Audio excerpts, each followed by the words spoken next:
मी आयुष्यभर ज्यांना गुरु मानलं त्यांनी अंधाराची दिशा दाखवली मला. रात्रंदिवस आम्ही काम केलं. मी काम केलं, माझ्याबरोबर असणाऱ्या महिलांनी काम केलं.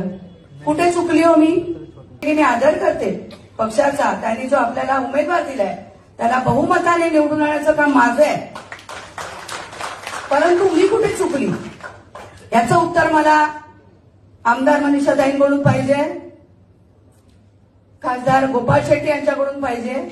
आज सर्वात महत्वाचा मुद्दा म्हणजे आपल्याकडे आज कार्यकर्ता मेळावा आहे. तेजस्वी घोसाळकर यांना पक्षाने त्यांना उमेदवारी जाहीर केलेली आहे, त्याबद्दल मी त्यांचं खूप अभिनंदन करते.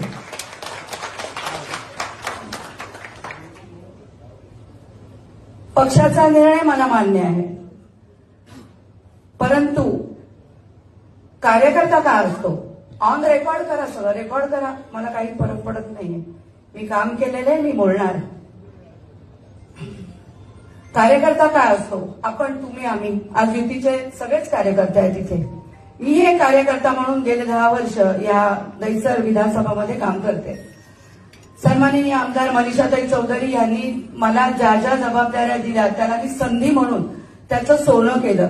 मला वाटतं तुम्ही कधी नकार देऊ शकत नाही. माझ्या ज्या महिला भगिनी बसल्यात, रात्रंदिवस आम्ही काम केलं. मी काम केलं, माझ्याबरोबर असणाऱ्या महिलांनी काम केलं. कुठे चुकली हो मी कुठे चुकली? मी कुठेही चुकली नाही. पुन्हा एकदा सांगते की मी आदर करते पक्षाचा. त्यांनी जो आपल्याला उमेदवार दिलाय त्याला बहुमताने निवडून आणण्याचं काम माझं आहे. परंतु मी कुठे चुकली याचं उत्तर मला आमदार मनीषाताईंकडून पाहिजे, खासदार गोपाळ शेट्टी यांच्याकडून पाहिजे. आणि हे माझं काम आहे, कर्तव्य आहे माझं.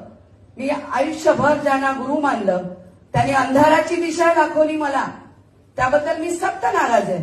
पक्ष वेगळा आणि कार्यकर्ता गुरु मानणार ते वेगळं, हे तुम्हाला पटत असेल. कार्यकर्ता काय असतो? समर्पण असतं कार्यकर्त्याचं, समर्पित असतो आपल्या पक्षासाठी. कार्यकर्ता सामाजिक, राजकीय या सगळीकडे काम करत असतो आणि तो आपलं संपूर्ण जीवन, महिला गॅस बंद करून पण पळतात, पुरुष नोकऱ्या सोडून यांच्या मागे पळत असतात, पक्षाच्या मागे. काय केलं या लोकांनी आपल्या बरोबर? फक्त माझ्या बरोबर, मी तुम्हाला घेणार नाही कारण मी बोलते, माईक माझ्या हातात आहे. काय केलं यांनी आपल्या बरोबर? खोट्या मुलाखती, खोटे फॉर्म भरून घ्यायचे सगळ्यांकडून. इच्छुक नाही मी बोलणार, मला कोणी थांबवायचं नाहीये, मला कोणी थांबवायचं नाही. मी काही कोणाला शिवीगाळ करत नाही, कुठेही दादागिरी जे आहे ते मी बोलते. जर मी चूक बोलत असेल ना तर तुम्ही बोलायचं.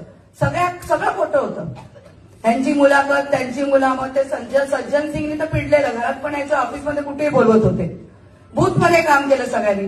कोण आहे समाधानी आज विधानसभेमध्ये? कोणी नाही. इकडून तिकडून सगळं आणून टाकलं. सगळे आपण पक्षाचा निर्णय मान्य करणारे कार्यकर्ते एकनिष्ठ आहोत.